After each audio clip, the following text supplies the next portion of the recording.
সুপ্রিয় দর্শক ও সুধী, আসসালামু আলাইকুম, শুভ সকাল। সবাইকে অনেক অনেক শুভেচ্ছা এবং আমন্ত্রণ জানাচ্ছি বাংলা ভিশনের সরাসরি স্বাস্থ্য বিষয়ক সম্প্রচার মেডিনোভা ভালো থাকুন অনুষ্ঠানটিতে। দর্শক, পরিবেশ ও স্বাস্থ্য খুবই গুরুত্বপূর্ণ দুটি শব্দ আমাদের জীবনের। আমরা যখন বলি যে স্বাস্থ্যসম্মত পরিবেশ, ঠিক তখনই স্বাস্থ্য কথাটি চলে আসে, কারণ পরিবেশের বিভিন্ন ধরনের যে উপাদানগুলো আছে বা যে ফ্যাক্টরগুলো আছে পরিবেশকে ভালো রাখার জন্য, ঠিক সেই উপাদানগুলো স্বাস্থ্যকেও কিন্তু ভালো রাখে। আজকে আমরা কেন বারবার পরিবেশ নিয়ে কথা বলছি, এটার একটা গুরুত্বপূর্ণ কারণ রয়েছে। সেটা হচ্ছে যে 20 November world COPD day. COPD বলতে কি বোঝায় এটা আমরা জানবো আজকে আমাদের অতিথি ডক্টরের কাছ থেকে। তার আগে একটু বলে নিতে চাচ্ছি যে দর্শক, এই যে পরিবেশের বিভিন্ন ফ্যাক্টরগুলোকে ভালো রাখার জন্য সম্পূর্ণভাবেই কিন্তু আমরাই দায়ী। আমরা চাইলে এটাকে ভালো রাখতে পারি, চাইলে এটাকে খারাপ রাখতে পারি, কিন্তু সেটার সাথে আমাদের স্বাস্থ্য আসলে কতটুকু গুরুত্বপূর্ণতার সাথে জড়িত, সেই বিষয়গুলো নিয়ে আজকে আমরা কথা বলবো। ফুসফুসের স্বাস্থ্য সুরক্ষা আমাদের আজকের বিষয়টি, এবং এই বিষয়টি নিয়ে কথা বলবার জন্য আমাদের সাথে আজকে শ্রুতিতে উপস্থিত আছেন doctor S M Abdullal Mamun, senior consultant and coordinator, respiratory medicine বিভাগ, এভারকেয়ার হসপিটাল। দর্শক, আমাদের আজকের অনুষ্ঠানটি সরাসরি সম্প্রচার করা হচ্ছে ফুসফুসের স্বাস্থ্য নিয়ে বা সিওপিডি নিয়ে বা অ্যাজমা নিয়ে, এই ধরনের যে কোনো বিষয় নিয়ে আপনারা আজকে সরাসরি ফোন করে আমাদের আজকে বিশেষজ্ঞ ডাক্তারের সাথে ফোন করে কথা বলতে পারেন আমাদের স্ক্রলে দেখানো নাম্বারে, এবং সেই সাথে ফেসবুক থেকে সরাসরি দেখতে লগ ইন করুন www.facebook.com/banglavision এই লিঙ্কটিতে। চলুন দর্শক, আজকে আলোচনা শুরু করা যাক। স্যারকে অনেক ধন্যবাদ স্যার আমাদের সাথে আজকে এসে জয়েন করার জন্য। ধন্যবাদ ডক্টর মলি, আপনাকে এবং আপনার মাধ্যমে বাংলা ভিশনের সকল দর্শক শ্রোতাকে আমার আন্তরিক শুভেচ্ছা এবং শুভ সকাল। আমরা আজকের আলোচনাটা স্যার রেখেছিলাম যে ফুসফুসের স্বাস্থ্য সুরক্ষা নিয়ে কথা বলবো। তো সেক্ষেত্রে অনেকগুলো বিষয় থাকে ফুসফুসকে সুস্থ রাখার জন্য, অনেকগুলো বিষয় থাকবে। সেই সাথে ফুসফুসের স্বাস্থ্য সুরক্ষার সাথে হার্ট এবং আদার্স যে অর্গানগুলো সেগুলো জড়িত। এই জায়গাটা থেকে একটু যদি আসি, আমরা যেহেতু পরিবেশের কথা বলছিলাম, রিসেন্টলি ওয়ার্ল্ড এনভায়রনমেন্টাল সামিট হয়েছে, তো এইখানে যদি আপনি আমাদের একটু বলতে চান যে ফুসফুসের স্বাস্থ্যের সাথে আসলে পরিবেশের সম্পর্কটা কোথায়? ধন্যবাদ, প্রশ্নটা আপনি খুব গুরুত্বপূর্ণ একটা প্রশ্ন করেছেন, কারণ সম্প্রতি বিশ্ব পরিবেশ দিবসও গেল, যেটা আজারবাইজানের বাকুতে অনুষ্ঠিত হলো, এবং সেটা নিয়ে পৃথিবীর পরিবেশ কন্ট্রোলের ক্ষেত্রে, নিয়ন্ত্রণের ক্ষেত্রে বিশ্ব নেতারা একত্রিত হয়েছিলেন, এবং সেটা খুব গুরুত্বপূর্ণ কিছু আলোচনাও হয়েছে এখানে। আমরা জানি আমাদের আল্লাহ তাআলা আমাদেরকে যে শরীরটা দিয়েছেন, এটা একটা মেকানিক্যাল জিনিসের মতো। এখানে অনেক অর্গান আছে, হার্ট, লাং, কিডনি, ব্রেন, এবং সম্পূর্ণটা আমাদের একটা বডি কেজের মধ্যে আছে। কিন্তু এই পরিবেশের সাথে সরাসরি যোগাযোগটা হচ্ছে আমাদের ফুসফুসের মাধ্যমে। অন্য অর্গানগুলো ইনডাইরেক্টলি এটার সাথে রিলেটেড, বাট ডাইরেক্টলি যে অর্গানটা আমাকে এই পরিবেশের সাথে যুক্ত করে, এবং প্রতি মুহূর্তে আমরা যেখানেই যাই, পৃথিবীর যে প্রান্তে থাকি এবং যে পরিবেশেই থাকি, সব সময় আমাদের শরীরের ইন্টারনাল এনভায়রনমেন্ট এবং এক্সটার্নাল এনভায়রনমেন্টের সাথে কমিউনিকেশন তৈরি করছে আমাদের ফুসফুসটা। এবং এই ফুসফুসটা সারাক্ষণ কাজ করে যেতে হচ্ছে একটা মানুষ যতক্ষণ জীবিত আছে। অন্যান্য অর্গান, আমাদের ব্রেন, আমাদের কিডনি, হার্ট, এগুলো একটা সময় একটা রেস্ট নেয়, কিন্তু আমাদের এই ফুসফুসটা কিন্তু অলওয়েজ এটা চলতে থাকে। আপনি যেমন ঘুমিয়ে গেলে আমাদের হার্ট রেটটা অনেকটা কমে যায়, কিন্তু তখন আমাদের অন্যান্য অর্গানগুলো আমাদের রেস্ট পায়, কিন্তু ফুসফুসকে সবসময় কাজ করে যেতে হয়। এই ফুসফুসটা যেহেতু পরিবেশের সাথে যোগাযোগ রক্ষা করছে, এবং তার মূল কাজই হচ্ছে আমাদের শরীরে অক্সিজেন সরবরাহ করা, এবং শরীরের দূষিত গ্যাস যেটা কার্বন ডাইঅক্সাইড, সেটা শরীর থেকে নিষ্ক্রান্ত করা, বের করে দেওয়া। এই দুটো কাজ যদি ঠিক মতো চলে, তাহলে আমাদের শরীরের সব অর্গান ঠিক থাকবে। কারণ দেখেন কত গুরুত্বপূর্ণ।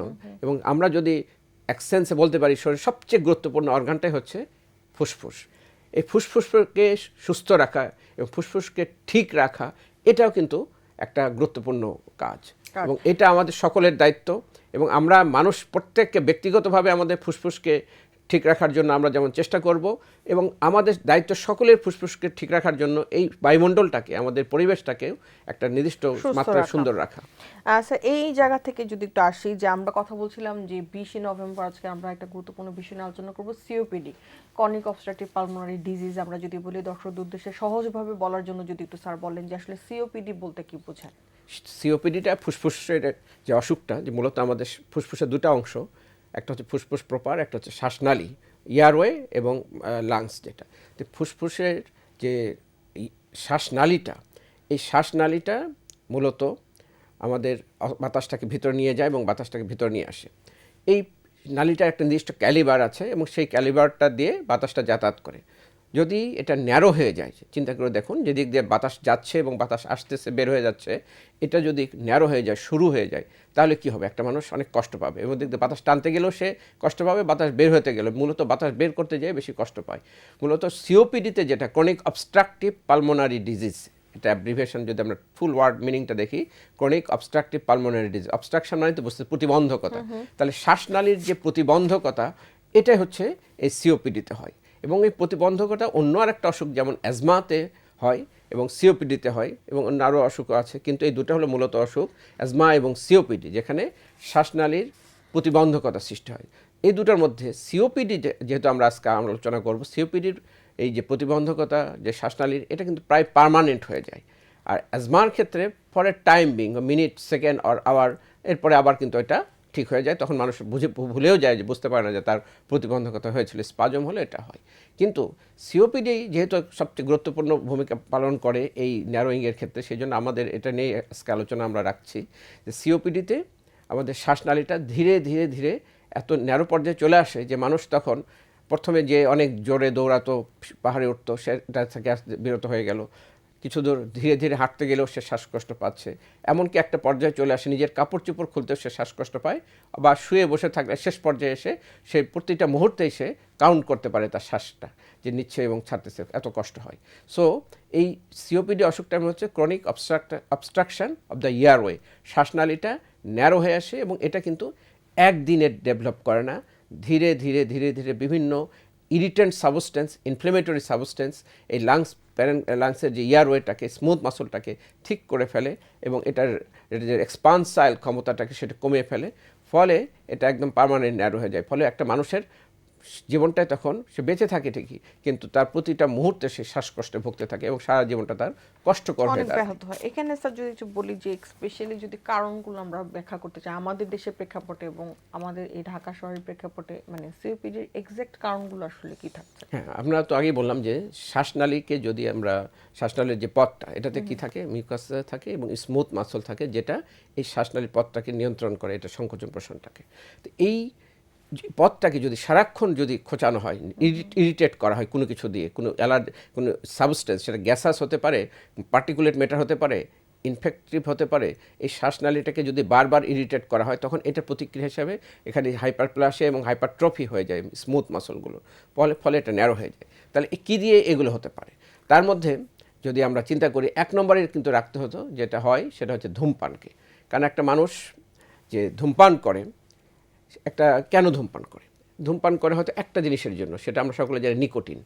এই নিকোটিনটা আমরা যারা ধূমপাই তারা বোঝেন, পরিচিত তাদের কাছে, নিকোটিন তার ওয়েল বিইং, তার সেন্সেশন বা ইমোশনাল বা আদার যে অ্যাংজাইটি, সবগুলোর সাথে এই নিকোটিনটা, যেটা ব্রেনে আমাদের পার্টিকুলার রিসেপ্টর কাজ করে। কিন্তু এই নিকোটিনটা আসে কোত্থেকে? নিকোটিনটা সরাসরি কিন্তু আমরা কোথাও পাচ্ছি না, নিকোটিনটা পাচ্ছি আমরা টোবাকো বার্নের মাধ্যমে। তো এই যখন এইটাকে বেস করে এত বিজনেস, সারা পৃথিবীতে একটা বিশাল মার্কেট তৈরি হয়েছে যে স্মোকিং বা সিগারেটের। এই সিগারেটের বার্ন করলে ওখান থেকে ডাইরেক্টলি সে যে স্মোকটা যাচ্ছে, এই স্মোকের মধ্যে তার নিকোটিন যাচ্ছে এবং সেটা তার ওয়েলবিং করতেছে। কিন্তু একটা টোবাকো যখন বার্ন করা হয়, তখন ওই নিকোটিন ছাড়াও ওখানে প্রায় 246 ভোলাটাইল ম্যাটেরিয়াল তৈরি হয় এবং যে পার্টিকুলার সাবস্টেন্স এটাতে যায়। এবং এই যে জিনিসগুলো মোস্টলি এটা আমাদের এয়ারওয়ের জন্য ক্ষতিকর।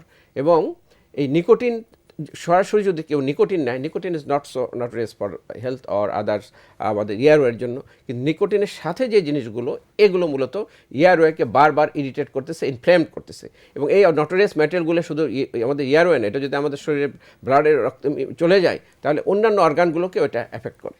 So smoking is the number one cause of our COPD development. সম্প্রতি আমরা এত প্রচার প্রপাগান্ডা সব কিছু করার পর কিন্তু স্মোকিংয়ের মাত্রাটা অনেক কমে আনতে পারছি সারা পৃথিবীতে। তারপরে সিওপিডির মাত্রা যখন বাড়তেই থাকলো, কমে না, তখন দেখা গেল তাহলে কি, আমরা শুধু এতদিন শুধু স্মোকিংকেই, তখন দেখা গেল এটার পাশাপাশি সবচেয়ে এখন আমরা প্রায় সমান সমান ধরে নিচ্ছি আমরা পরিবেশ দূষণকে, এনভায়রনমেন্টাল পলিউশনকে। তবে সেটার মাত্রা অনুযায়ী বিভিন্ন দেশে বিভিন্ন রকম। আমাদের বাংলাদেশের প্রেক্ষাপটে যদি আমরা চিন্তা করি, এবং দেখা যাবে যে এখানে পরিবেশ দূষণটাই আমাদের সিওপিডির ক্ষেত্রে একটা অন্যতম রোল প্লে করছে স্মোকিংয়ের পাশাপাশি।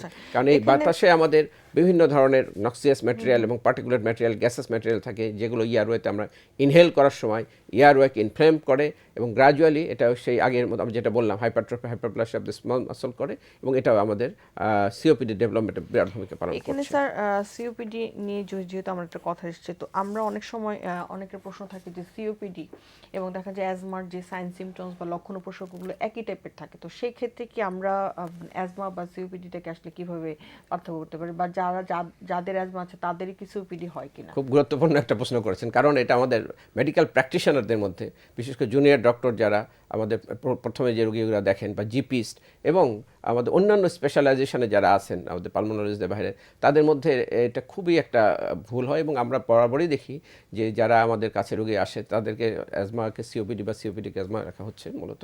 তো অ্যাজমা এবং সিওপিডি দুটোই কিন্তু শ্বাসনালীর অসুখ এবং দুটাতে শ্বাসনালীর প্রতিবন্ধকতা সৃষ্টি হয় এবং মানুষ কষ্ট পায়, কিন্তু দুটার ডেভেলপমেন্টাল দিক থেকে যদি আমরা চিন্তা করি টোটালি ডিফারেন্ট। তো অ্যাজমাটা মূলত কিন্তু অ্যাজমাটা জেনেটিক্যালি এবং পার্শিয়ালি কিছু অংশ যেটা ডেভেলপমেন্টাল হতে পারে, কিন্তু প্রায় মোর দেন 90% ইজ জেনেটিক্যাল প্রিডিসপোজিশন থাকে, এবং যাদের থাকে তাদের এটা ফ্যামিলি হিস্ট্রি থাকবে, এবং খুব কমনলি যেটা থাকে অ্যালার্জিক হিস্ট্রি থাকে। এই মানুষগুলোকে আমরা যদি হাঁচি, সর্দি, নাক বন্ধ থাকা, আই ইচিং, নোজ ইচিং, এগুলো যদি অ্যালার্জিক ম্যানিফেস্টেশন হিসেবে ধরি, এগুলো এই অ্যাজমাকে আইডেন্টিফাই করার জন্য সবচেয়ে নিয়ামক হিসেবে কাজ করবে। এবং আমি পার্সোনালি আমার from the beginning of my life আমি এটা করে দেখেছি এবং এটা বাস্তবতাও পেয়েছি যে অ্যাজমাকে ডায়াগনোসিস করি আমি হাঁচি দিয়ে, যার ফ্রিকোয়েন্টলি স্নিজার যারা, তাকে যখন আমি ইভ্যালুয়েট করি যে আপনার এই হাঁচির সাথে আর কী কী হয়, সর্দি লাগে, রাতেরবেলা নাক বন্ধ হয়ে যায়, গলার মধ্যে খুসখুস করে, তখন কারণ সে নাক বন্ধ হয়ে গেলে মাউথ ব্রিদিং করে, তারপরে তার কাশি হয়, এবং কখনও তার জীবনে একবার শ্বাসকষ্ট হয়েছে বা একাধিকবার হয়েছে, আবার ভালো হয়ে গেছে, এখন নাই। হয়তো মনে করলো যে শ্বাসকষ্ট হলো, ওটা অ্যাজমা ছিল, শ্বাসকষ্ট ভালো হয়ে গেছে, আমার আর অ্যাজমা নাই। এটা একটা রং কনসেপ্ট। অ্যাজমাটা হচ্ছে একটা কন্ডিশন বা ক্লিনিক্যাল কন্ডিশন যেটা একটা মানুষের লাইফ টাইম তার সাথে পারসিস্ট করছে, এবং এটাকে বলা হয় ইয়ারওয়ে হাইপার রেসপন্সিভনেস বা শ্বাসনালীর সংবেদনশীলতা। যে মানুষগুলোর অ্যাজমা আছে তার ইয়ারওয়েটা সংবেদনশীল, যেহেতু ইয়ারওয়েটা আমরা নোজ থেকে শুরু করি, নোজটাও সংবেদনশীল, তার শ্বাসনালীটা সংবেদনশীল, এবং অন্যান্য অর্গানগুলো তার স্কিনেও অ্যালার্জি থাকতে পারে কনকমিনেন্ট হিসেবে, এক্সিমা, তার সোরিয়াস, এগুলো যেমন স্কিন কন্ডিশনও সাধারণত আমরা পেয়ে থাকি, আই ইচিং, অ্যালার্জিক কনজাংটিভাইটিস, এগুলো পাচ্ছি, মানে অ্যালার্জিক ম্যানিফেস্টেশনগুলো তার প্রিডমিনেন্টলি থাকবে। এবং অ্যাজমার এখানে ক্ষেত্রে জাস্ট আমরা একটা ছোট্ট একটু স্পেস নিব, আমাদের একটা ফোন আছে, ফোনটা নিয়ে এসে আমরা এই আলোচনাটাতে আবার আসছি। জি হ্যালো দর্শক, আপনার নাম বলে প্রশ্নটি করুন। জি, আমার নাম শামিমা জাহান। জি দর্শক, আমরা শুনতে পাচ্ছি, আপনার প্রশ্নটি করুন। হ্যাঁ, আমি স্বামী চট্টগ্রাম থেকে বলতেছি। জি দর্শক, আমরা শুনতে পাচ্ছি, স্যার শুনতে পাচ্ছেন, আপনার প্রশ্নটি করুন। আমার সমস্যা হচ্ছে আমার গলার মধ্যে সবসময় সামান্য পরিমাণে খাসি থাকে, মানে খাসি করাতে করতে হয় সারাক্ষণ। তারপরে আমি বুকের মধ্যে আমার অল্প কিছু খেলে আমার বুকের মধ্যে কাশি জমে যায়, কাশি ওঠে, কাশি হয়ে অনেকক্ষণ কাশি হয়, কাশি হয়ে মানে বের হয়ে যায়। আপনার শ্বাসকষ্ট হয় কিনা এবং হাঁচি সর্দি না হয় কিনা? কষ্ট হয় স্যার। শ্বাসকষ্ট হয়, জি। হাঁচি সর্দি নাক বন্ধ থাকে, এগুলো হয়? এটা প্রায় সময় হয় না, ওই গলার মধ্যে কষ্ট জমে থাকে প্রায় সময়, আর কাশিটা হয় বেশি, এটার জন্য সমস্যা আমার। ওকে, ঠিক আছে। ইনহেলার ব্যবহার করি, ইনহেলার। আচ্ছা, হ্যাঁ, উনি যে প্রশ্নটা করেছেন যে গলার মধ্যে সবসময় একটা খক করতে হয়, এটা হ্যাঁ, তো এইটা শুধু অ্যাজমার ক্ষেত্রে হয় না, অন্যান্য আরও কন্ডিশন আছে, যেমন কারো PNDS, post nasal drip syndrome, gastroesophageal reflux disorder, এগুলো একটু এক্সক্লুড করার প্রয়োজন আছে। এগুলোতে যেমন খাদ্যনালী একটা সমস্যা আছে যে গ্যাস্ট্রোএসোফেজিয়াল রিফ্লাক্স ডিসঅর্ডার, এখানেও আপনার খাওয়ার পরে বা অন্যান্য সময় গলার মানে একটা কাশির ফিলিং থাকবে এবং কাশি উঠবে, এবং আরেকটা হচ্ছে পিএনডিএস, পোস্ট নেজাল ড্রিপ সিনড্রোম, এগুলোতে হয়। তবে আপনার যদি আমি যেটা বললাম হাঁচি সর্দি নাক বন্ধ থাকে, এটা যদি ছোটোবেলা থেকে থাকে আর্লি লাইফ থেকে থাকে, এবং যদি আপনার মাঝে মাঝে শ্বাসকষ্ট হয়, স্পাজম হয়, শব্দ হয় এবং ভালো হয়ে যায়, তাহলে আপনার এটা অ্যাজমা হওয়ার সম্ভাবনা আছে। এবং যদি আপনাকে কোনো ডক্টর দেখে থাকে এবং আপনাকে ইনহেলার প্রেসক্রাইব করে থাকে, তাহলে ইনহেলারটা আপনাকে সঠিকভাবে নেওয়াটা ওনার থেকে দেখে নিতে হবে। কিন্তু আমাদের মোস্টলি আমাদের এক্সপিরিয়েন্স যেটা বলে, প্রায় কেউই বলা যায় যে কেউই ইনহেলারটা সঠিকভাবে নিতে পারেন না আপনারা, কিন্তু যেটা নিচ্ছে ওটাকেই সঠিক মনে করে ব্যবহার চালিয়ে যায়। যে ডক্টর আপনাকে দিয়েছেন নিশ্চয়ই তিনি জানেন যে কীভাবে করতে হয়, এবং আপনার শ্বাসনালীতে যেন ওষুধটা যায় এভাবে আপনি নিয়ে দেখেন। যদি সঠিকভাবে নেওয়ার পরে আপনার কষ্ট কমে যায়, এটাও একটা পয়েন্ট হবে যে আপনার এটা অ্যাজমা থেকে হয়েছে। সো আপনার এই যেটা হয়, আপনার যদি অ্যালার্জিক প্রবলেম থাকে সেটাকে এক্সক্লুড করতে হবে। নাক বন্ধ থাকে কিনা, তাহলে আপনার রাতে নাকটাকে খোলা রাখার ব্যবস্থা করতে হবে এবং সঠিকভাবে ইনহেলার নিতে হবে। অ্যালার্জি এনভায়রনমেন্ট কন্ট্রোল করতে হবে, তাহলে কিন্তু আপনার অবস্থাটা উন্নতি হবে এবং আপনি এটা আপনার ভালো একজন পালমোনোলজিস্টের পরামর্শ নেবেন। দর্শক, অনেক ধন্যবাদ আমাদের প্রশ্নটি করার জন্য। স্যার, আমরা যে বিষয়টিতে ছিলাম যে অ্যাজমা এবং সিওপিডির পার্থক্যগুলো বলছিলাম, এই প্রশ্নটাতে স্যার আসলে আমাদের অ্যান্সারটা কি হবে যে যাদের অ্যাজমা থাকে তাদেরই কি পরবর্তীতে আবার সিওপিডি হতে পারে কিনা? আচ্ছা, হ্যাঁ, গুড প্রশ্ন। অ্যাজমা যার আছে তার এটা ক্রনিক অ্যাজমা ডেভেলপ করা যাবে এবং ক্রনিসিটি, পারসিস্টেন্ট অ্যাজমা, এটাকে আমরা সিওপিডি বলবো না। পারসিস্টেন্ট অ্যাজমাটা সিওপিডির মতো নেচার করে যে স্থায়ীভাবে তার শ্বাসকষ্ট থাকে, কিন্তু সেটা পারসিস্টেন্ট ব্রঙ্কিয়াল অ্যাজমা বলে, ক্রনিক পারসিস্টেন্ট ব্রঙ্কিয়াল অ্যাজমা, এবং সেটাই তার পরিচিতি। সিওপিডিটা মূলত আমরা তো বললাম যে ডেভেলপমেন্টাল দিক দিয়ে চিন্তা করি, সিওপিডিটা মানুষের একটা এজে এসে হয়, যেমন সাধারণত 40-45 এন্ড অনওয়ার্ডস একটা ডেভেলপ করে। তবে এখন যেটা আর্লিও আমরা পাচ্ছি, সেটাও যেহেতু বললাম আমরা এয়ার পলিউশন একটা ইম্পর্টেন্ট কারণ। এই এয়ার পলিউশন এবং স্মোকিং, এই দুটো ছাড়াও অন্যান্য আদার ক্রনিক ইনফেকশন, বারবার ইনফেকশন হচ্ছে, এগুলো থাকতে পারে। এগুলো হওয়ার কারণে তার সিওপিডি ডেভেলপ করে, এবং এখানে জেনেটিক্যাল প্রিডিসপোজিশনটা খুবই কম, যেটা 5% ক্ষেত্রে আমরা পাই, বা বিলো 5% ক্ষেত্রে একটা আলফা-1 অ্যান্টিট্রিপসিন ডিফিসিয়েন্সি থাকে, সেখান থেকে এমফাইসেমা ডেভেলপ করে সেটা। বাট মোস্টলি এটা হচ্ছে ডেভেলপমেন্টাল এবং একটা নির্দিষ্ট এজের পর ডেভেলপ করে। অ্যাজমার ক্ষেত্রে আমরা একদম চাইল্ডহুড থেকে, সে 6 মাসের বাচ্চা বা আরেকটু, অনেক ক্ষেত্রে বোঝা যায় না, আরেকটু বড় হলে 2 বছর থেকে বোঝা যায় যে তার হাঁচি, সর্দি, নাক বন্ধ থাকা এগুলো থাকে, এবং সবসময় তার কাশি হচ্ছে এবং শ্বাসকষ্ট। অনেক ক্ষেত্রে তো ব্রঙ্কোলাইটিস হিসেবে ডায়াগনোসিস হয়, কিন্তু যদি আমরা তার ফ্যামিলি হিস্ট্রি নিই তাহলে কিন্তু এখান থেকে অ্যাজমা ডায়াগনোসিস হয়। তাহলে আমরা বুঝতে পারছি অ্যাজমাটা প্রায় চাইল্ডহুড থেকে থাকে এবং ফ্যামিলি হিস্ট্রি থাকে। সিওপিডির ক্ষেত্রে কিন্তু এরকম চাইল্ডহুড থেকেও থাকছে না, ফ্যামিলি হিস্ট্রিও থাকছে না, এবং এটা পার্সোনালি যে ডেভেলপ করছে তার দায়টাই এখানে মূলত বেশি, এবং এখন এনভায়রনমেন্টাল দায়টা বেশি, নিজের তৈরি করার বিষয়টা এখানে বেশি গুরুত্বপূর্ণ। ওকে, এখানে স্যার যদি একটা বলি যে অনেকের প্রশ্ন থাকে যে আমার সিওপিডি ছিল অনেক দিন ধরে সিগারেট খাওয়ার কারণে, সেক্ষেত্রে আমি যদি সিগারেট খাওয়াটা বন্ধ করে দিই আমার সিওপিডি কি ভালো হয়ে যাবে কিনা? ধন্যবাদ। সিগারেট খাওয়ার ব্যাপারটা হলো যে একটা নির্দিষ্ট সময় পর্যন্ত সিগারেট খাওয়ার পরে কিন্তু সাধারণত সিওপিডিটা ডেভেলপ করে, এবং সিওপিডিটা যখন ডেভেলপ করে যায় এটাকে বলে প্রোগ্রেসিভ ডিসঅর্ডার, এবং চলতেই থাকে এবং সহজে এটাকে হোল্ড করা যায় না। এবং সিগারেটের একটা নির্দিষ্ট ডোজিং আছে। কেউ যদি daily 20 sticks per day consume করে এবং 1 ইয়ার করে, তাহলে এটাকে বলে 1 প্যাক ইয়ার। এইভাবে যদি 20 প্যাক ইয়ার অ্যান্ড অ্যাবাভ হয়ে যায়, তাহলে ধরে নেওয়া হয় যে মানুষটা যদি অন্যান্য সিমটমগুলো চলে আসে, তাহলে কিন্তু তাকে আমরা সিওপিডি বলবো। এবং সিওপিডির আমরা তো বললামই যে তার এক্সারশনালিজম, সিওপিডি একটা সিমটম। আমরা অ্যাজমা এবং সিওপিডির সময় একটা জিনিস আমরা উল্লেখ করি নাই, একটা সেটা হলো দুটোতেই কিন্তু শ্বাসকষ্ট হয়। দুটা শ্বাসকষ্টটা 2 রকম। অ্যাজমার ক্ষেত্রে যেটা হচ্ছে, যেটা হঠাৎ করে তার শ্বাসকষ্ট হলো, প্রচণ্ড শ্বাসকষ্ট, তারপরে তাকে ব্রঙ্কোডাইলেটর দেওয়া হলো, স্টেরয়েড দেওয়া হলো, নেবুলাইজার দেওয়া হলো, আবার শ্বাসকষ্ট চলে গেল, এবং আবার নেই, আবার হয়তো কোনো এক সময় যে শ্বাসকষ্ট ডেভেলপ করলো, বা ইনহেলার নেওয়ার পরেও শ্বাসকষ্ট বিরতি হয়ে গেল। কিন্তু সেটা এখন শুয়ে থাকা অবস্থায় হবে, বসে থাকা অবস্থা হতে পারে, যে কোনো সময় অল অ্যান্সারে।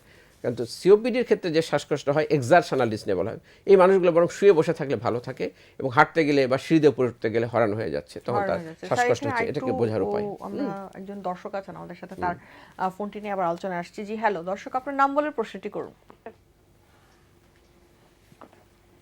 জি দর্শক, শুনতে পাচ্ছেন আমাদের? হ্যালো, আসসালামু আলাইকুম। ওয়ালাইকুম আসসালাম। জি দর্শক, আমরা শুনতে পাচ্ছি।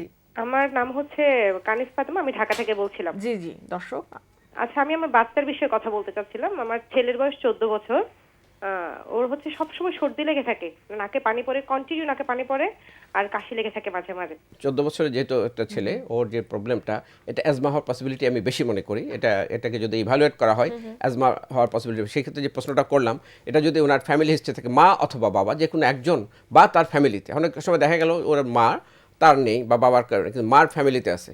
কারণ ওর মারা যে ভদ্রভাবে বললেন, ওনার হয়তো 4 ভাই বোন, তার মধ্যে 2 জনের আছে, যে 2 জনের নাই তার মধ্যে উনি একজন, কিন্তু যার থাকে না তার আবার সন্তানের থাকে। এইরকম যে একটা ফ্যামিলিতে 4 ভাই বোন, তার মধ্যে বা বাবা মা যে কোনো একজনের ছিল, দেখা গেলো 4 জনের মধ্যে 2 জনের আমরা অ্যালার্জিক প্রবলেম এবং অ্যাজমা হিস্ট্রি মিলে যাচ্ছে, বাকি 2 জনের নাই ধরতে গেলে, হয়তো শেষ জীবনে সে ডেভেলপ করতে পারে। যার নেই সে মনে করলে আমার তো নেই, তার যে অফস্প্রিং তার মধ্যে আবার পাবো। এটা হলো জেনেটিক্যাল ট্রান্সমিশন, এভাবে হতে থাকে। কাজে উনি একটু ইভ্যালুয়েট করতে পারেন ওনার ফ্যামিলি হিস্ট্রিতে যদি থাকে, আর বাচ্চাটা যেহেতু 14 বছর বয়স ছোটোবেলা থেকে তার যদি এটা হয়ে থাকে যে হাঁচি, সর্দি, নাক বন্ধ থাকা, এটা অফকোর্স এটা অ্যাজমার হিস্ট্রি। এবং শুধু অ্যালার্জিক রাইনাইটিস বলে এটাকে পরিচিত করলে চলবে না, এবং তাকে ইভ্যালুয়েট করলে, এবং ব্লাডে আমরা কিছু টেস্ট, যেমন সিরাম IgE লেভেল, এটা যদি বেশি পাই এটা একটু করতে পারেন। সিরাম IgE, আমি আবার বলছি, এটা যদি করে বেশি পাওয়া যায়, এটা ডক্টররা দেখবেন, তাহলে ধরে নেওয়া যেতে পারে একটা ফ্যামিলির সাথে এটা অরিয়েন্টেড, ফ্যামিলি হিস্ট্রির সাথে অরিয়েন্টেড, এবং তাকে অ্যাজমা পেশেন্ট হিসেবে আইডেন্টিফাই করে আমরা ট্রিট করব। এখন লাং ফাংশন টেস্ট করে তার যদি এখন আমরা লাং ফাংশন নর্মালও পাই স্পাইরোমেট্রিতে, সেটাও কিন্তু যে আমরা অ্যাজমা না এটা বলবো না, কারণ তার এই সময় অ্যাটাক নাই। যখন তার সিমটম হবে, অ্যাটাক হবে, তখন কিন্তু তার শ্বাসকষ্ট হবে, এবং সেক্ষেত্রে আমরা স্পাইরোমেট্রিতে চেঞ্জ পাবো। Spirometry may be normal, but সে যদি শুধু এরকম করে তাহলে তার প্রিভেন্টিভ যে মেজারগুলো সেগুলো সে এখন থেকে শুরু করে দেবে অ্যাজমা। প্রিভেন্টিভ মেজারের মধ্যে অবশ্যই যেটা আমরা যে mites control, pollen and mites control, environmental control, এগুলো, এবং রাতে যেন নাকটা খোলা থাকে বাচ্চাদের ক্ষেত্রে, সেটা সবচেয়ে ইম্পর্টেন্ট। নাক খোলা রাখার জন্য আমরা বাচ্চার মাদেরকে বলেই দিই যে আপনি নাজানের ক্ষেত্রে নাক সাকশন দিতে হয়, নর্মাল স্যালাইন দিয়ে নাকটা ক্লিয়ার করতে হয়, তারপরে কিছু ডিকনজেস্টেড নাজাল ড্রপ বা নাজাল স্প্রে দিয়ে নাকটা ওভারনাইট যদি খোলা রাখা যায়। কারণ নাক বন্ধ রাখলে সে মাউথ ব্রিথ করবে, এবং মাউথ ব্রিথ করলে তার ইয়ারওয়েটে সারা রাতে ইনফ্লেমড হবে, এবং অন্যান্য পার্টিকেল অর্গানিজম এগুলো ঢুকে যাবে, সহজে তার টনসিলাইটিস, ফ্যারেঞ্জাইটিস, ল্যারেঞ্জাইটিস, সাইনোসাইটিস, ইভেন কি নিউমোনিয়া পর্যন্ত ডেভেলপ করতে পারে ইয়ারওয়ে ওপেন হয়ে যাওয়ার জন্য। সো রাতে নাকটাকে খোলা রাখা খুবই গুরুত্বপূর্ণ, সেটাতে উনি গুরুত্ব দেবেন। এবং আলটিমেটলি আমি মনে করছি ওনার বাচ্চাটা অ্যাজমা হওয়ার পসিবিলিটি বেশি, এবং চিকিৎসকের শরণাপন্ন হলে বা পালমোনোলজিস্টের কাছে গেলে সেটা উনি জেনে যাবেন। স্যার, আমাদের আরেকজন দর্শক আছেন, আমরা তার ফোন নিচ্ছি। জি হ্যালো দর্শক, আপনার নাম বলে প্রশ্নটি করুন। জি, আসসালামু আলাইকুম। ওয়ালাইকুম আসসালাম। ম্যাডাম, আমি কুমিল্লা থেকে বলছিলাম। আমার প্রশ্নটা হচ্ছে, আমার ছেলের বয়স হচ্ছে 15 বছর। তো ওর হাঁচি এবং ঠান্ডা লেগে থাকে সব সময় আর কি। তো মাঝে মধ্যে আবার শ্বাসকষ্ট হয় আর কি। এই আপনার ডাক্তাররা কেউ দেখেছে? অন্য কোনো ডক্টর দেখেছে? ডক্টর আসলে গত বছর দেখিয়েছিলাম, বা মাঝে মধ্যে দেখাই আর কি। তারা কি দিয়েছে? ইনহেলার দিয়েছে? না, ইনহেলার দেয় নাই। ও কি যেন কোনটা খায় ওষুধ, মোনাসটা খায় আর কি মাঝে মধ্যে। মোনাস, মন্টিলিউকাস জাতীয় ওষুধ খায়। হ্যাঁ, জি জি জি, ঠিক আছে। আপনাদের দুজনের মধ্যে, মা বাবার মধ্যে, হ্যাঁ, আপনি যেটা বলছিলেন আমি শুনছিলাম, সেটা হচ্ছে আমাদের ফ্যামিলি হিস্ট্রিতে অ্যালার্জিটিক প্রবলেম আছে, আমার আছে। ওকে, আমার সোরিয়াসিস আছে আর কি। এটা থেকে হয়তো ইমপ্যাক্ট হইতে পারে। আপনার ভাই বোনদের ছেলে মেয়ে, এটা হচ্ছে আপনার ফ্যামিলি, আপনার ভাই বোনদের ছেলে মেয়ে, তাদের মধ্যে কারো আছে বোধহয়? আছে, হ্যাঁ আছে।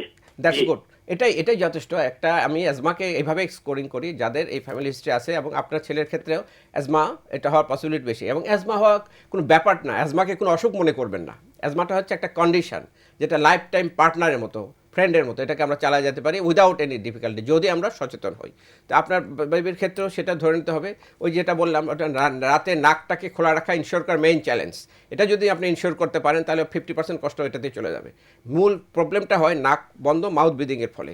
এই যা টনসিলাইটিস, ফ্যারেঞ্জাইটিস, যত কমপ্লিকেশনগুলো সব কিছু এখান থেকে। কাজে রাতে নাক খোলা রাখার জন্য আপনার যে রুমে ও ঘুমায়, সেই রুমের ক্ষেত্রে মাইটস কন্ট্রোল। কারণ বাংলাদেশের যে পরিবেশটা আমাদের, যেটা হয় আমাদের প্রতি বছরে আমরা দেখি 10 থেকে 11 মাসে আমাদের ফ্যান বেশি মাস্ট।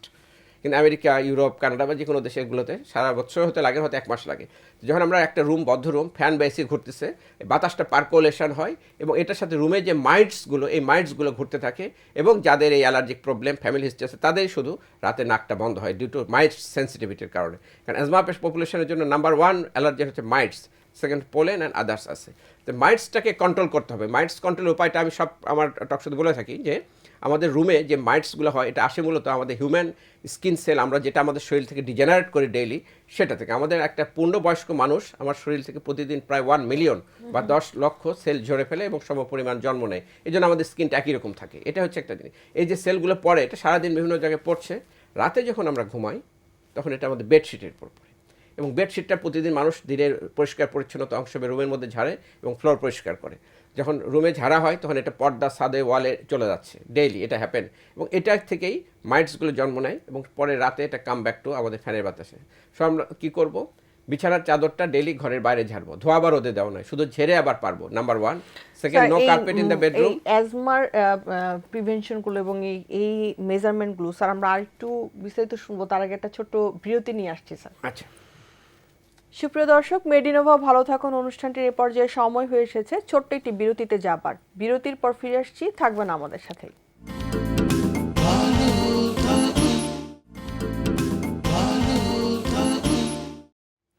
সুপ্রিয় দর্শক, বিরতি শেষে আবারও ফিরে এলাম মেডিনোভা ভালো থাকুন অনুষ্ঠানটিতে। আমাদের সাথে থাকার জন্য ধন্যবাদ। আজকে আমরা কথা বলছিলাম সিওপিডি অ্যাজমার বিভিন্ন বিষয়গুলো নিয়ে, কারণ আজকে আমাদের আলোচনার বিষয়টি ছিল যে ফুসফুসের স্বাস্থ্য সুরক্ষা এবং সেই সাথে পরিবেশ কিভাবে আসলে এখন গুরুত্বপূর্ণ ভূমিকা পালন করছে। স্যার, আমরা অ্যাজমার এই প্রিভেনশন মেজারগুলো একটু ছোট করে শুনবো আপনার কাছ থেকে। আমি যেটা শেষ করেছিলাম আবার শুরু কখন থেকে, তাহলে আমরা আমাদের রুমে যে মাইটসটা, এটা কন্ট্রোলের জন্য আমরা যেটা করব, আমাদের বেডশিটটাকে অভ্যাসে পরিণত করবো যে আমরা ঘরে ঝাড়বো না, ঘরের বাইরে ঝাড়বো ডেইলি।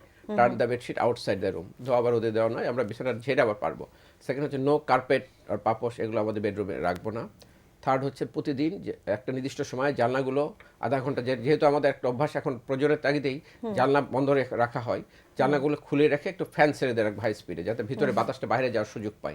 এই তিনটা যদি আমরা সাইমালটেনিয়াসলি করে যাই, তাহলে যাদের অ্যাজমা আছে তাদের অ্যাজমা কন্ট্রোলের ক্ষেত্রে একটা গুরুত্বপূর্ণ ভূমিকা পালন করবে। মাইন্ডসটা কমে যাবে এবং রাতে নাক বন্ধ থাকার প্রবণতা কমে যাবে।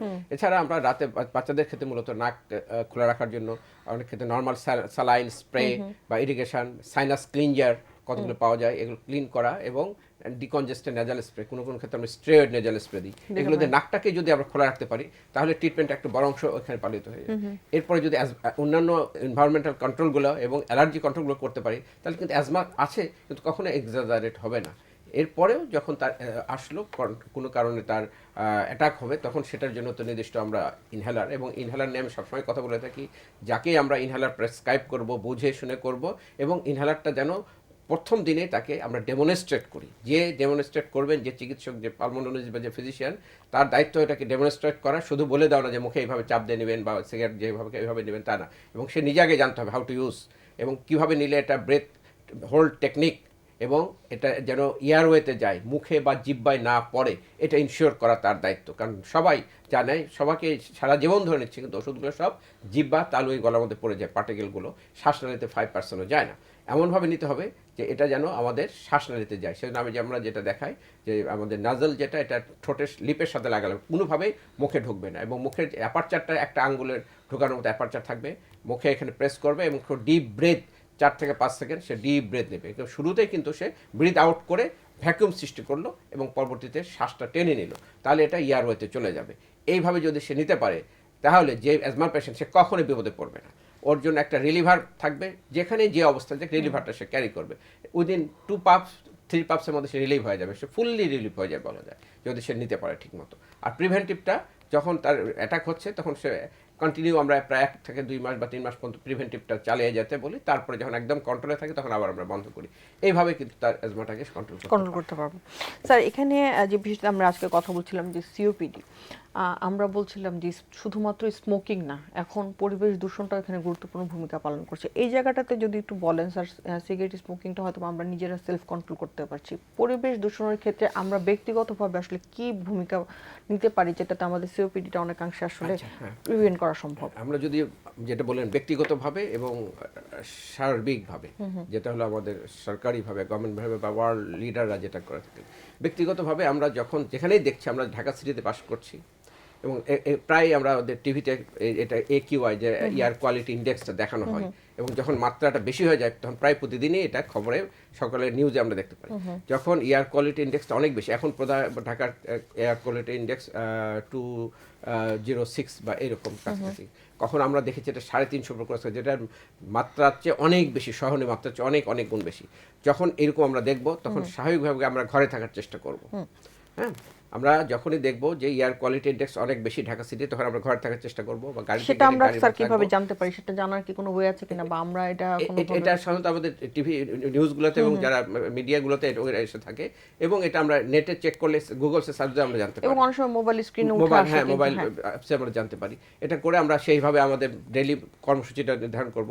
আমরা মুভমেন্টে, যদি আমরা গাড়ির মধ্যে থাকি, এয়ার কন্ডিশন গাড়িতে থাকি, সেক্ষেত্রে অনেকটা রক্ষা পাবো, রুমের মধ্যে থাকলে পাবো। আবার যখন কমে আসলো, সাধারণত সন্ধ্যার পরে কমে যায় তখন আমরা বের হতে পারি। দ্বিতীয় হচ্ছে আমরা মাস্ক ব্যবহার করতে পারি এই সমস্ত ক্ষেত্রে। থার্ড হচ্ছে আমরা রুমে আমাদের মানে ইনডোর যে এনভায়রনমেন্ট সেটা কন্ট্রোলের জন্য এয়ার পিউরিফায়ার ইউজ করতে পারি। এগুলো আমাদের ব্যক্তিগত পর্যায়ে। কিন্তু এই ব্যক্তিগত পর্যায়ে আমরা কতদূর আমরা আগাতে পারি? মূলত আমাদের এনভায়রনমেন্টাল কন্ট্রোলের ক্ষেত্রে যেটা দরকার হচ্ছে সার্বিকভাবে গভর্নমেন্টাল এবং মানে ওয়ার্ল্ড ওয়াইড এটার যে পরিবেশটা তো একটা সাথে কানেক্টেড, সারা একটা কানেক্টেড জিনিস। যে বাংলাদেশের পরিবেশ শুধু বাংলাদেশের মধ্যে না, ইন্ডিয়া এবং বাংলাদেশ আরেকটা দেশ এটার সাথে কানেক্টেড। সো আমাদের যদি আমরা পরিবেশ দূষণের মাত্রা পৃথিবীর মধ্যে সব পর্যায়ে সবচেয়ে বেশি আমরা দিল্লি, ঢাকা, তারপরে আমাদের পার্শ্ববর্তী দেশ কাঠমান্ডু, এই তিনটাতে বারবার 1, 2, 3 মধ্যে ঘুরে আসছে। এখন স্যার এই জায়গাটা থেকে যদি আমরা বলি যে যদি সাধারণ মানুষের কথাতে আসি, যে সাধারণ মানুষ যদি এই জায়গাটা থেকে নিজেদেরকে আসলে রক্ষা করতে চায়, সেখানে মাস্কের গুরুত্ব আসলে কতটুকু? মাস্কের গুরুত্বটা, মাস্কটা তো আমাদের সবসময় পর আমরা অ্যাডভোকেট করে রাখি, সেটা তার জন্য অনেকের ক্ষেত্রে শ্বাসকষ্টের কারণ হয়, অস্বস্তির কারণ হয়। তবে যে জায়গাগুলোতে এরকম হচ্ছে তাকে বাধ্য হচ্ছে যে তারা রাস্তার পাশে যাতে ধোঁয়ার মধ্যে যেতে কলকারখানায়, তখন তাকে মাস্ক ব্যবহার করা। এছাড়া যেগুলো কোম্পানি বা যেগুলো ইন্ডাস্ট্রি এবং ইন্ডাস্ট্রিয়াল বেস যারা ওয়ার্কার, তাদের জন্য পিপিআই, পার্সোনাল প্রোটেক্টিভ ইকুইপমেন্ট, এটা তাদেরকে ইনশিওর করতে হবে। তাছাড়া তারা কিন্তু ক্ষতির সম্মুখীন হবে এবং তাদের কম্পেনসেটর করতে হবে। এটা কাজে ব্যক্তিগতভাবে পর্যায়ে এটাই আমরা ব্যক্তিগত পর্যায়ে তো আমরা বলেই ফেললাম। কিন্তু যেটা আমরা এখন রিসেন্টলি আপনারা জানেন যে পরিবেশ নিয়ে একটা যেটা বিশ্ব সম্মেলন অনুষ্ঠিত হলো বাকুতে, আজারবাইজানে, এবং এখানে বিশ্ব নেতারা একত্রিত হয়েছিলেন। বাংলাদেশ থেকে প্রফেসর ইউনুস, আমাদের যে প্রধানমন্ত্রী, উনিও গিয়েছিলেন। উনি এটা নিয়ে খুব সুন্দর কতগুলো থিওরি দিয়েছেন। সেটা হলো যে আমরা 3-0 আমরা যদি ইমপ্লিমেন্ট করতে পারি, তাহলে ওয়ার্ল্ড ওয়াইড গ্লোবালি এনভায়রনমেন্টটা, আমাদের পরিবেশ দূষণের মাত্রা অনেকটাই কমে আসবে। তো এই 3-0-র মধ্যে ছিল একটা হচ্ছে জিরো এমিশন, জিরো ওয়াস্ট আর জিরো টলারেন্স। তো জিরো এমিশনগুলো হচ্ছে আমাদের জানি আমাদের যে ডেইলি যে ভেহিকেলগুলো, এই ভেহিকেলগুলো থেকে যেগুলো বের হচ্ছে এবং ইন্ডাস্ট্রি থেকে যেগুলো আসছে, এগুলোর ক্ষেত্রে মেইনলি আমরা পুনর্নবায়নযোগ্য যে শক্তিগুলো এবং আমরা সোলার এবং এনার্জি, ইলেকট্রিক এনার্জি, এগুলো যদি আমরা ব্যবহার করি, তাহলে এটাকে আমরা কাট ডাউন করতে পারি।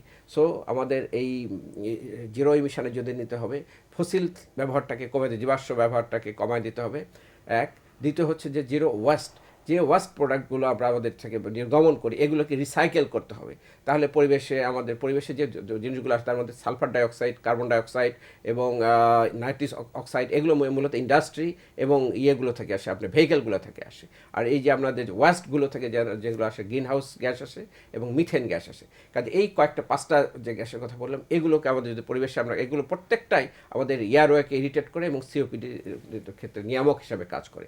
সো আমরা sulphur dioxide, carbon monoxide, carbon dioxide, nitric oxide, methane এবং গ্রিন হাউস গ্যাস, এগুলো যদি নিয়ন্ত্রণ করতে পারি, তাহলে আমরা আমাদের ফুসফুসকেও রক্ষা করতে পারবো এবং সিওপিডি কন্ট্রোলের ক্ষেত্রে গুরুত্বপূর্ণ ভূমিকা পালন করবে।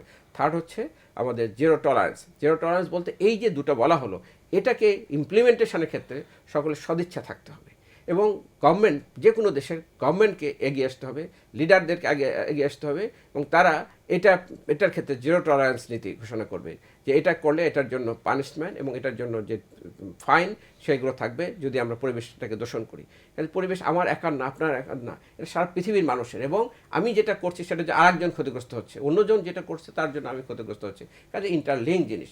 কাজে এটা করতে হলে সকলকে একই কথাই কথা বলতে হবে। স্যার এই জায়গাটাতে যদি আসে, একটা গুরুত্বপূর্ণ প্রশ্ন দিয়ে শেষ করে, অনেক সময় অনেকের প্রশ্ন থাকে যে যাদের সিওপিডি আছে, যেহেতু ওয়ার্ল্ড সিওপিডি ডে সামনে, তাদেরকে আবার পরবর্তীতে লাং ক্যান্সার হওয়ার সম্ভাবনা থাকে কিনা? হ্যাঁ, যেটা হলো সিওপিডি এবং লাং ক্যান্সার দুটোই কিন্তু এই আমরা যেটা স্মোকিং এবং এয়ার পলিউশন দুটার সাথে রিলেটেড। হ্যাঁ, সিওপিডি যে পেশেন্টগুলো, এটার মধ্যে একটা গ্রুপ অফ পেশেন্টের কিন্তু লাং ক্যান্সার ডেভেলপ করছে, কারণ তাদের ক্ষেত্রে রিস্ক ফ্যাক্টরটা কিন্তু সেম। হ্যাঁ, রিস্ক ফ্যাক্টরটা সেম।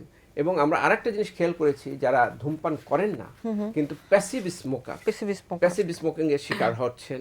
যেমন একটা হাজব্যান্ড থেকে তার ওয়াইফ প্যাসিভ স্মোকিং এর শিকার হচ্ছে, একই বাসায় যদি সে ধূমপান করে, একটা অফিসে কলিগরা ধূমপান করতেছে কিন্তু যে বেচারা ধূমপান করছে না, সেও এটার শিকার হচ্ছে। এই প্যাসিভ স্মোকারদের মধ্যে কিন্তু একটা বিরাট অংশ যারা লাং ক্যান্সারে ভুগে থাকেন। যারা ধূমপান করছেন তাদের তো হওয়ার সম্ভাবনা তো বেশি আছেই, পাশাপাশি যারা প্যাসিভ স্মোকার তাদের মধ্যেও লাং ক্যান্সার হচ্ছে। কাজে আমরা যদি স্মোকিংকে কন্ট্রোল করতে পারি, স্মোকিংকে নিয়ন্ত্রণ করতে পারি, ইনহিবিট করতে পারি, তাহলে এটা যেমন সিওপিডিকেও আমাদের থেকে রক্ষা করতে পারে এবং আমাদের লাং ক্যান্সার থেকে আমাদেরকে রক্ষা করতে পারে। সো লাং ক্যান্সার এবং সিওপিডি অবশ্যই পাশাপাশি একটার সাথে রিলেটেড, এবং একটাকে কন্ট্রোল করলে দুটাই কন্ট্রোলে আসবে। আর আমরা ইনোসেন্ট মানুষদেরকে রক্ষা করব যে কোনো banding of smoking in an office environment or in the home. যারা অফিসে আছে, যারা স্মোক কখনোই অফিসের এনভায়রনমেন্টের মধ্যে করবে না, আউটসাইড দ্য অফিসটা করে আসুক, সেটা তার রাইট। সে যদি না ছাড়ে করতে পারে। বাসায় কোন হাজব্যান্ড বা অনেক ক্ষেত্রে আমাদের দেখা গেলো যে মেয়েরা এখন ধূমপান করছে, তার থেকে ছেলেরা এফেক্ট হচ্ছে। হাজব্যান্ড ওয়াইফ যে করুক, তারা কখনোই তাদের রুমে বা বাসার যে প্রেমিসেস এটার মধ্যে ধূমপান করবেন না।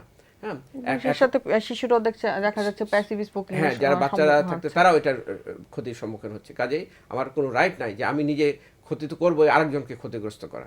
কেউ যদি তার বুঝে শুনে নিজের ক্ষতি করে সে করুক, তাকে আমাদের রক্ষা করা দরকার নাই, কিন্তু সে যেন অন্যর ক্ষতি না করে সেটা আমাদেরকে তাকে আমার আইনগতভাবে তাকে সেটা প্রোটেক্ট করতে হবে। স্যার, আমরা যেহেতু মানে আজকে অনেকগুলো সুন্দর সুন্দর আলোচনা করেছি, আশা করি যারা দেখেছেন উপকৃত হয়েছেন। আমাদের আজকে স্বাস্থ্য সুরক্ষায় আজকে আমাদের বিষয় ছিল যে ফুসফুসের সুরক্ষায় কি করণীয়। খুবই এই বিষয়টি নিয়ে, জি স্যার, এই বিষয়টি যদি দর্শকদের উদ্দেশ্যে শেষ কোনো পরামর্শ থাকে স্যার। হ্যাঁ, আমাদের ফুসফুসকে সুরক্ষা করতে হবে, এটা হচ্ছে দর্শকদের। কারণ আমরা সারা আলোচনা জুড়ে আমরা বলেছি আমাদের শরীরের সব অর্গানকে রক্ষা করে, সব অর্গানকে অক্সিজেন সাপ্লাই দিচ্ছে, অন্যদের যে ওয়াস্টগুলো সেটাকে বের করে দিচ্ছে আমাদের ফুসফুস। কাজে এই ফুসফুসকে রক্ষা করতে হবে। ফুসফুসকে রক্ষা করার জন্য আমাদের যা করণীয় সেগুলোর মধ্যে আমরা যদি বলি, একটা হচ্ছে ধূমপান বর্জন করুন। এক, আমাদের পরিবেশ দূষণটাকে নিয়ন্ত্রণ করতে হবে, সেটা নিজে এগিয়ে আসতে হবে এবং সবাইকে আসতে হবে। 2 নম্বর। 3 নম্বর হচ্ছে আমরা ফুসফুসের যে আমরা জেনারেল যে এক্সারসাইজ, আমরা যদি সুইমিং, সাইক্লিং এবং আমরা যেটা ওয়াকিং এগুলো নিয়মিত করি, তাহলে আমাদের ফুসফুসের কর্মক্ষমতা বাড়ে। 4 নম্বর, আমরা সুষম খাদ্য খেতে হবে যেগুলো আমাদের ফুসফুসের কর্মক্ষমতা বাড়ে। তার মধ্যে একটা হলো অ্যান্টিঅক্সিডেন্ট, ওমেগা 3 এবং ভিটামিন সি এবং ই। অ্যান্টিঅক্সিডেন্টগুলোর সাথে আপেল, তারপরে আমাদের আঙ্গুর এবং থেকে আসে ওই যে পুঁই শাক, পালং শাক, এগুলো থেকে আমাদের প্রচুর অ্যান্টিঅক্সিডেন্ট পাই আমরা। তারপরে আমাদের যেগুলো ওমেগা 3 যেমন সামুদ্রিক মাছ থেকে পাচ্ছি। তারপরে আমাদের ভিটামিন সি, ভিটামিন যেগুলো পাই এগুলো আমাদেরকে কনজিউম করতে হবে। তারপর ফুসফুসের কিছু নির্দিষ্ট ব্যায়াম আছে, সেগুলো আমাদেরকে করতে হবে।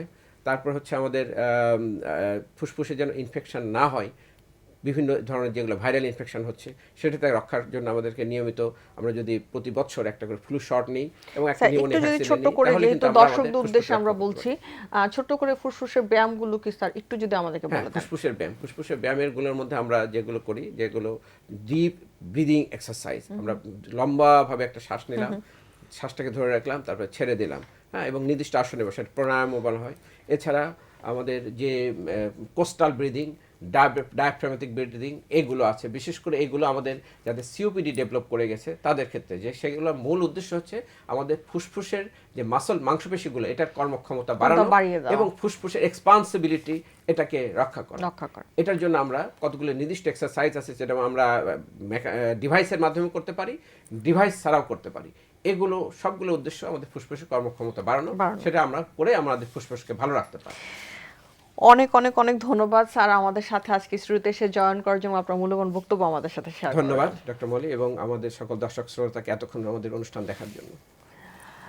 সুপ্রিয় দর্শক, মেডিনোভা ভালো থাকুন অনুষ্ঠানটিতে আজকে আমরা কথা বলেছিলাম ফুসফুসের স্বাস্থ্য সুরক্ষা নিয়ে, এবং সামনেই 20 নভেম্বর ওয়ার্ল্ড সিওপিডি ডে, এবং এগুলোর যে থিমগুলো সবসময় থাকে কারেন্ট যে বার্নিং সিচুয়েশন সেগুলোর উপর ভিত্তি করে। তো পরিবেশ দূষণকে আমরা এবার মার্ক করছি, এবং সেই সাথে ফুসফুসের স্বাস্থ্যকে সুরক্ষার জন্য পরিবেশ দূষণকে আমরা কীভাবে প্রতিহত করতে পারি সেই বিষয়গুলো নিয়ে আমরা কথা বলছি। শুধুমাত্র সামাজিক বা সরকারিভাবে না, ব্যক্তিগতভাবে উদ্যোগগুলো কিন্তু এখানে গুরুত্বপূর্ণ।